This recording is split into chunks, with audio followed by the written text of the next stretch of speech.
I mean, this looks like something my friend William would do. I mean, it's definitely up his alley. And this again goes back that red is the color for danger. Or I think of it like there's blood on your hands. Exactly. Why green? Dollar bills, yo. Oh, yeah, is there money? Literally for all 4 of these, when I Googled them, the first hit, all 4 of them were wrong. Hello and welcome to I Should Have Known, the trivia game show that cannot be trusted. Each week, our Quizmaster will present you with 4 facts about a topic, but one of them is a lie. And welcome to Season 4. Yay. I don't know if any of you have been here since Season 1. Thank you for sticking around. We have a few changes for the new season. Our biggest thing is the episodes will be up on YouTube. There's not like video of us, but it's the audio on YouTube. It's easier to interact with people. So if you are one of those people who have been dying to correct us, you finally have a platform. And to kick off our Season 4, we have our topic for June, which is rainbow. So all kinds of topics about colors and colorful things. And I'm Andi, your Quizmaster for the week. And I am going to be doing a Find the Fake episode on color idiom origins. So we're going to talk about 4 idioms in English that have a color word in them. And I'm going to give you 4 origin stories, but one of those stories is a lie. I invented it completely. So join our other hosts, Sups and Tanner, in figuring out which one it is. All right. We're word nerds today. I'm a word nerd every day. Very true. Excuse me. And also, if you can't tell, I have a bit of a cold, I guess. My voice doesn't normally sound like this, I promise. So if you've been listening since the beginning and you know us, then you know that Andi is a linguist and a total word nerd. Yeah, sometimes you just go onto the dictionary for fun. I do. When I was a kid, I had the pocket version of the Oxford English Dictionary, which is over 1,000 pages of like that paper thin paper. And that's the pocket version. So I'm really good at words that start with the letters A, B. So another change for Season 4 that we're implementing is we're getting rid of the low-hanging fruit, and instead we're calling it the pub quiz question. So if you're like us and you love to go to pub quiz or trivia at like a bar, this question at the top of the show is aimed to be like that. So it's a question you might get at trivia and to kind of start the conversation about the topic. So here's mine. What is the name for the branch of linguistics which deals with determining the origin of words and the historical development of their form and meanings? In other words, what's the word for the origin of a word? Etymology. Yeah, etymology. So etymology is both the origin itself and the study of these origins. That's weird. That like every word has an etymology. Yep. And it's also called etymology if you look up etymologies. Yep. Right. And then bonus point. What do you call a common word origin that is not actually scientifically supported? That's a folk etymology. Yeah, so folk etymology. So we're going to talk about some of those today, which is why I brought it up. So technically, these are all color idiom etymologies. Okay. But one of them I invented. Okay. Let's do it. Okay. So our first idiom is black sheep of the family. Oh, I know that. Black sheep is like someone who sticks out because they don't fit in to a group. Yeah. Especially in a family, I think. Yeah. Right? Someone who doesn't follow the norms, I guess. Yeah. Are you a black sheep? I am the black sheep of my family. Me yes. too. Yes, definitely. Proud to be the black sheep. I don't know if anyone's ever said, oh, I'm so proud. I'm the black sheep of the family. Well, this is interesting because in British English, so the OED only has a disreputable or unsatisfactory member of a family or group. Oh, no. So it is a very negative word in British English. But American English tends to be very American about it. Right. And instead it means more like iconoclastic or unique You're just or different. individual. Right. Which, of course, in American culture is highly prized. So it actually kind of has positive connotations in the U.S. Right. And in other languages, it is pretty strongly negative as well. Yeah, many languages use this because of its etymology. It comes from the Bible. That would explain why it's so widespread. Yeah, Okay. it's from So where in the Bible. Bible do they talk about this? Is it with Abel? It is in the same book as he is, but it's also one of the longest books of the Bible, so you don't get any points for that. No. It's from Genesis Right. Specifically, Genesis 30:32. Jacob offers to his uncle to, instead of getting paid in money, he will take all of the black lambs and the white goats or speckled goats. Depends on your translation. And then, of course, there's some divine intervention and things go very well for Jacob. Yeah. Okay. But what is the meaning behind that? Like, he's going to take all the rejects, all the black sheep? So it's not exactly clear, but what we do know is that scientifically, for the breed of sheep that they used in that region, Eurasian and European sheep are usually white. So it is unusual to have black sheep. There are far fewer black sheep. So the idea is that, like, he wouldn't get as many sheep. So they're rare, not necessarily worth less. Yeah, so this is where the rest of the etymology gets a little tricky. We can thank the Puritans for this. For the most part, just simply black is bad. Right. Black represents evil. So there's a famous Puritan writer, one of the earliest examples in English of this idiom that we have. He is saying we need to cast out all the black sheep from our flock. In the same line that he says whores and thieves. And so that's what he means by black sheep. He means black like evil. Oh, man. So we have the Puritans. Yeah. This is how you'd imagine if you're taking from the Bible, like the most simplistic explanation also that you can have, right? Between black and white. Right. Is black sheep super common? This is where folk etymologies come in. If you Google, where does the idiom black sheep come from? The first hit says it's because black sheep are less valuable than white sheep. Sure, that's what you would assume. Their wool can't be dyed. You don't want them, But that is not corroborated by linguistic evidence. So in a nutshell, what you're guessing if it's real or not is that this is originally from the Bible, and then the Puritans made it evil. Yeah. Makes sense. I mean, I have no reason to doubt you. That sounds so possible. But if it were a lie, play devil's advocate here, or like, let's entertain the idea Puritans that advocate? Puritans advocate. Let's entertain the idea that this one is the lie. Where else could it be from? Maybe from some other religious book. Maybe it's not English. Like, I think the English picked it up, but the origin is in China somewhere. Maybe. It could just be a coincidence that multiple languages have it. It could be that black sheep are unhealthy, like some other reason. Yeah. So idiom origin number 2 is for white lie. Puritans like these, right? White lie is like when it doesn't really affect you, right? Not true, but it doesn't hurt anyone. I used to white lie a lot. I think I still do. Well, I think when I was growing Is that up. a lie? Yeah, right? Can't trust anything you say. Yeah. I like to think of the I Should Have Known show as a show of white lies. Because they're white lies because you know about it and we'll tell you the truth later. Yes. Yeah, we fess up at the end. Yeah. Like, I don't want to hurt you because, truth only bites or... Yeah. Sure, just invent an idiom. Soup's just coined an idiom. It's fine. We're not going to tackle the philosophy of the white white lies. lie, for a different but day. for the story. Literally, white lie is the opposite of black sheep. White is good. White is pure and free from evil. So a white lie is a lie free from evil. So a lie without malicious intent. Yeah. And this is used in a lot of phrases like white witch, white propaganda, white magic. So this idea that like something that is usually associated with being evil, like lying, but the good kind. Right. So like good magic is white magic. Right. Yeah. White hat hacker is someone who finds insecurities to help you fix them. Yeah. Perfect. Right. And the earliest example of white lie is from 1567. Ooh. So it was a personal letter by a guy named Ralph Adderley. I don't know who that is, but he was writing kind of like a letter of recommendation about his brother-in-law, Okay. who he actually apparently didn't like, but he had to write this. So his quote is, "I do assure you he is unsuspected of any untruth except a white lie."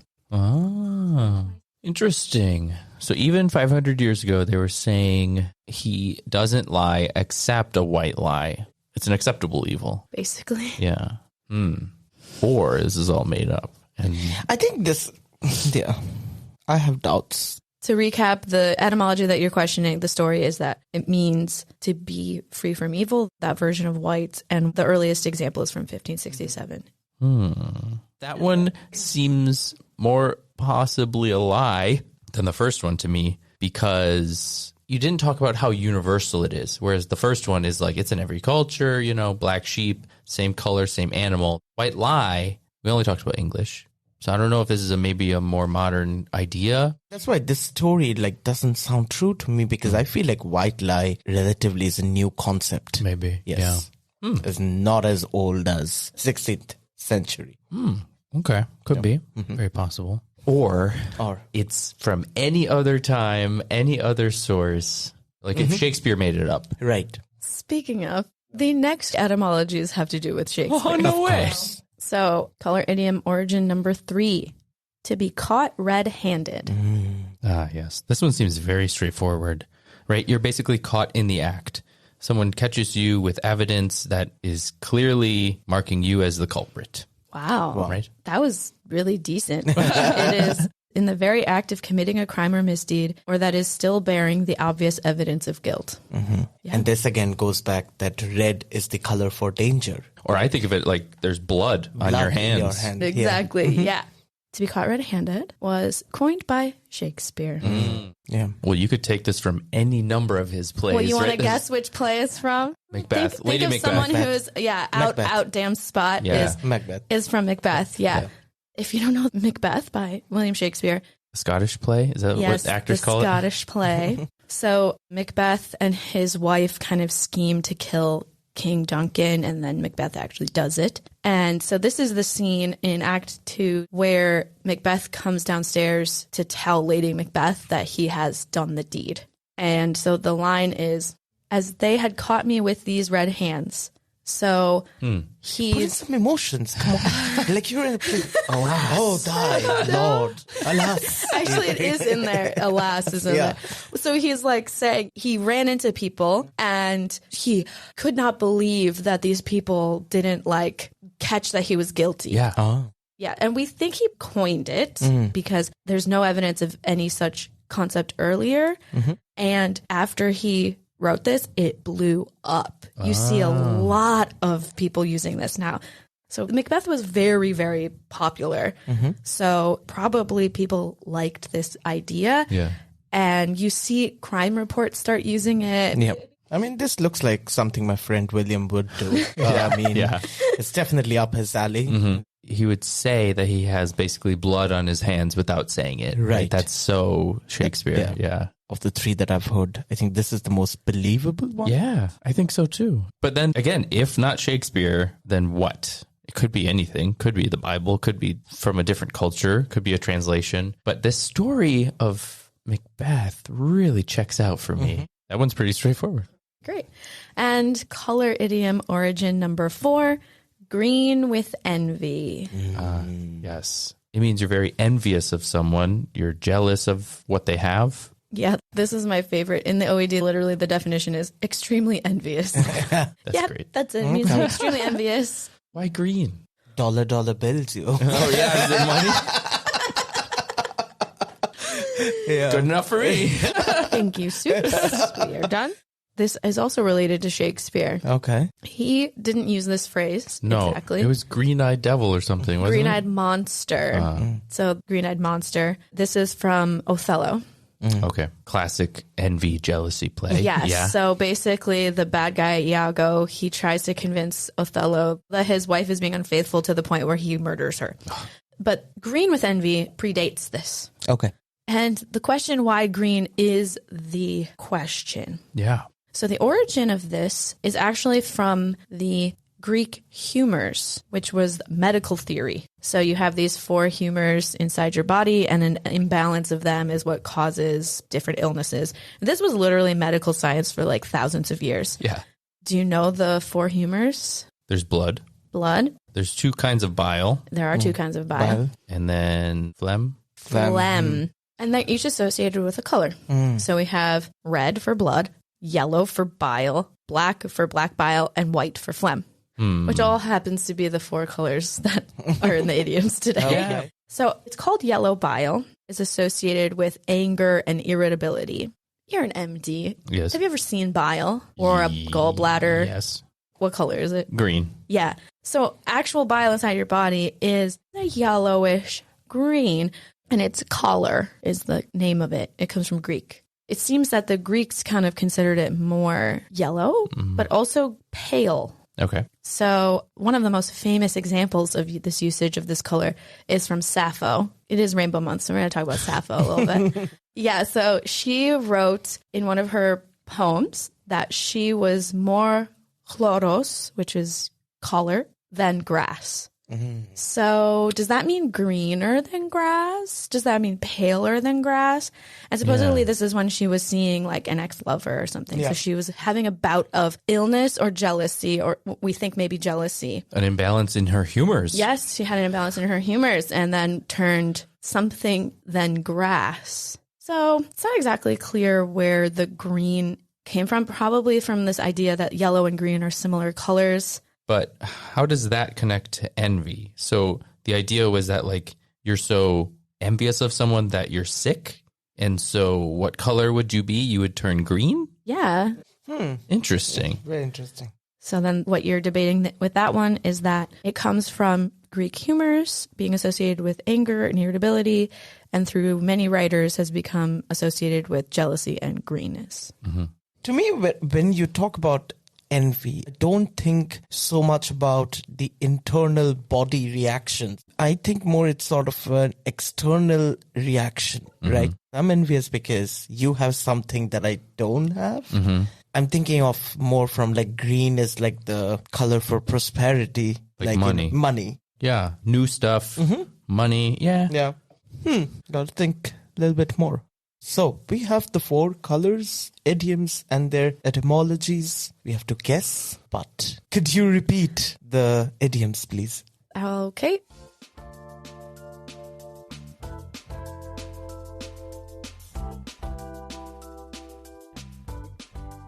So color idiom number 1 is black sheep of the family. Color idiom number 2 is white lie. Color idiom number 3, to be caught red-handed. And color idiom number 4, green with envy. One of those etymologies that I gave is 100% made up. I mean, from all the origin stories, like I'm leaning towards 2 and 4. 2 is something that sounded very creative to me. I think 2 or 4, the white lie or the green with envy, has a totally unrelated source, and she just made this one up. 2.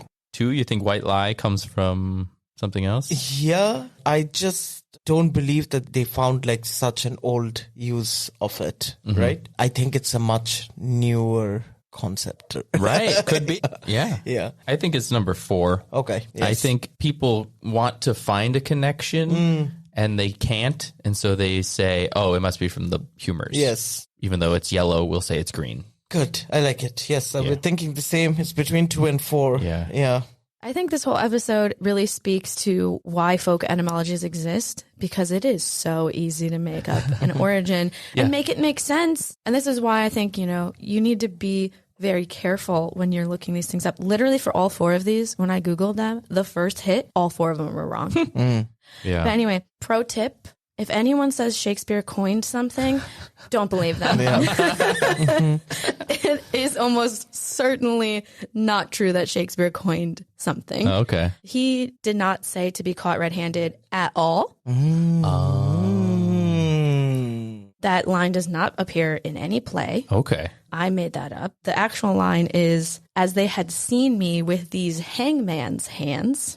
Oh. Which is very different. No color. I immediately thought of Lady Macbeth and Out Damn Spot. And so I was like, oh, perfect. This is what I'm going to lie about. And it's the Scottish play, as Tanner mentioned. This idiom actually comes from Scottish law. So in Scotland, in the 15th century, when they wrote in legal documents, they would mention that someone either was a red hand or with red hands or was caught with red hands, meaning that they were caught in the act or there was clear evidence. Oh. And why it's red hand is probably just simply metaphorical. Yeah. And a way you can test this is by looking at other languages. Right. Right. In other languages, they have different forms for the same concept. So in Portuguese, it's to be caught with your lips to the bottle, roughly. In France, it's to be caught with your hand in the bag. And in Polish, it's to be caught in a hot deed, which I don't know why that's super Polish. It's just a metaphor. Yeah. It's a metaphor for committing a crime like murder. Interesting. I didn't think you would ever know that, No. but you should know not to trust that it's Shakespeare. I think moral of the story is I need to go back and start rereading the complete works of Shakespeare once again. Because you're like totally, like I've read Macbeth, but if you just randomly pull out a line and it's totally there. Yeah. But, and if you watch it and you're waiting for them to say red-handed and you're like, wait, they didn't say it. Well, Hangman's hand. Hangman's hand. Another way you can, if you want to be skeptical, is that how metaphorical of a phrase is it? Red hands is not very metaphorical. Yeah, Right. it's pretty straightforward. Yeah. I mean, it is literally a metaphor, but it's not a complicated artistic metaphor. It's a pretty simple one. Yeah. Whereas hangman's hands is very poetic. What does that even mean? Right. And then the other one, green-eyed monster, like what is that? He just made this idea up. Like what does that even mean? Yeah. So like the more artistic it sounds, the more likely it was coined by someone. Whereas like the simpler it sounds, it's probably because it just comes from normal language. Yeah. You don't have to be William Shakespeare to come up with the red hands.